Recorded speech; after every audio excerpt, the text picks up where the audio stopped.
মায়ের কথা মতো বউ তালাক দেওয়া জায়েজ আছে না নেই? আন্দাজে ফতোয়া দে। বাবার কথা মতো জায়েজ আছে। হ্যাঁ, খুব খেয়াল রাখা লাগবে দুইটা জায়গায়। জায়েজ কোন কাজে যেন মা বাবা নারাজ হয়ে না যায়। বাসখালীবাসী মায়ের কথা মতো বউ তালাক দেওয়া জায়েজ নেই, যদিও তাদের সম্পর্কটা খারাপ। নবীজি কেন এটা বলেছেন? কারণ আল্লাহর নবীকে আল্লাহ জানিয়েছেন দুনিয়াতে যত ফেরেশতা মার্কা মানুষ হোক, বউ শাশুড়ির সম্পর্ক একেবারে মা মেয়ের মতো 100 ভাগ হয় না। শাশুড়ি সবসময় চিন্তা করে লোকের মেয়ে, বউমাও চিন্তা করে আপন মা না। এক গাছের ছাল অন্য গাছে জোড়া দিল। এই জন্য অধিকাংশ পরিবারে সন্তান বিয়ে করার পর থেকেই বইয়ের গোতাগতিতে আলাদা হয়ে যায়। আমার আল্লাহর দিকে আমি তাকিয়ে বলছি, আমার মনে হয় যে সমস্ত বর কারণে মাগুলো বাবাগুলো আলাদা করে দিচ্ছি, এই বোর কাছে যদি তার আপন মার বাবা 2 দিন 5 দিন না 10 বছরও থাকে, কোনদিন স্বামীকে বলবে না যে আলাদা করে দাও। বলবে?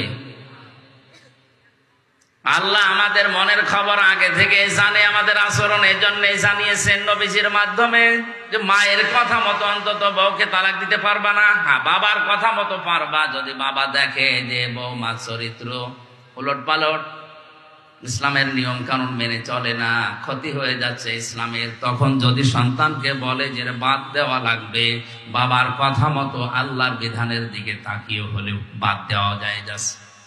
তাহলে এখান থেকে মাসলা বের হলো দুইটা।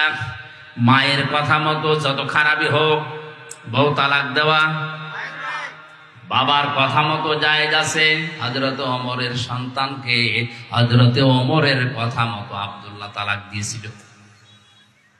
হযরত ইব্রাহিম আলাইহিস সালামের ইঙ্গিতে ইসমাঈল নবী আলাইহিস সালাম তার স্ত্রীকে তালাক দিয়েছিল।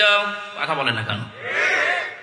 আমি কথা বলছিলাম মা বাবার সাথে আচরণ খারাপ করা ভালো করার বিষয়ে বলতে বলতে আল্লাহ শেষ পর্যন্ত এমনও জানালেন, কথা যদি বলতে চাও উঁচু গলায় মাথা উঁচু করে কর্কশ ভাষায় তো বলবাই না, কথা বলতে চাইলে মাথা নিচু করে প্রেসিডেন্টের সামনে প্রধানমন্ত্রীর সামনে দাঁড়িয়ে যেভাবে নরম সরে বলো, ঠিক ওই কায়দায় বলো।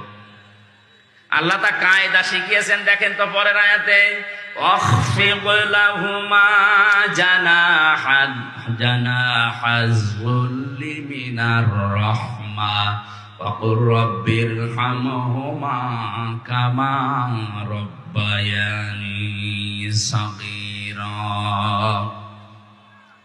জবান খুলে এই ময়দানে আল্লাহর শেখানো দোয়াটা একবার পড়েন, রব্বির হামহুমা কামা।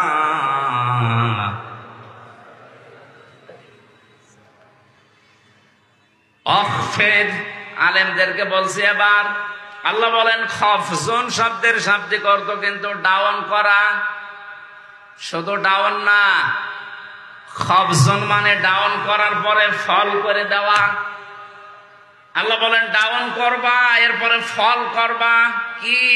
জানা হাজুল্লি, বিনয়ের ডানা। কিসের ডানা? মানুষের ডানা হয়?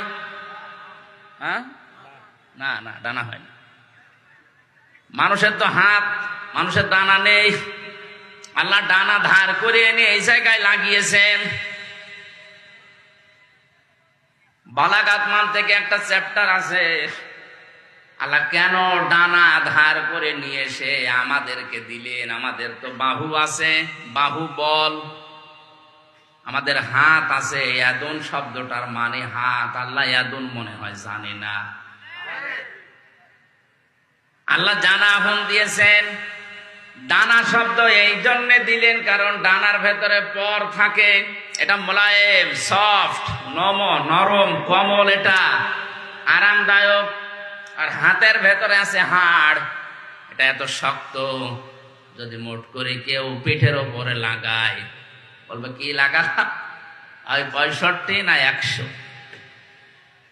এর ভেতরে যেহেতু নরম কিছু নেই, আপনার আচরণ যেন সফট হয়, কোমল হয়। আল্লাহ এটা বোঝাতে পাখির ডানা ধার করে আমাদেরকে শুধু দেননি, আল্লাহ বলেন খবজন করবে তোর এই ডানা, একেবারে ডাউন করার পরে শুধু ছাট করে রাখবে না, হেলিকপ্টারের ডানার মতো, এরোপ্লেনের ডানার মতো এরকম সোজা করে রাখলে হবে না। জানা হাজুল্লি মিনার রহমা, আল্লাহ হেলিকপ্টার এরোপ্লেনের কাছ থেকে ডানা নিয়েছেন পাখির কাছ থেকে।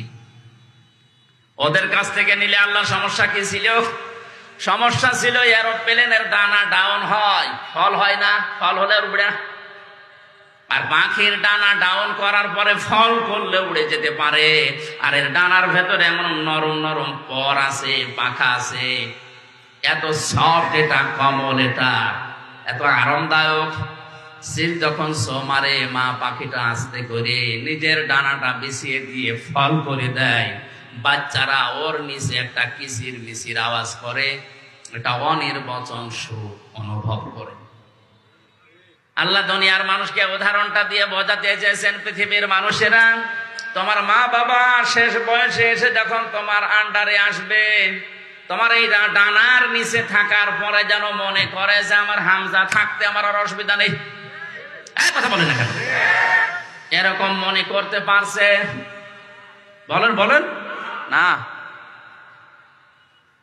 এরকম মনে করতে পারছে না। সেই পরিবেশ নেই আজ কাদের কারণে? আমি যতগুলো কারণ পেয়েছি তার অন্যতম কারণ হচ্ছে অধিকাংশ বাড়িতে তার বউ না। এই এলাকায় এখন এরকম নেই। আরে বউকে বারবার কান পড়া দেয় এর বর মা আর ওর বড় বোন।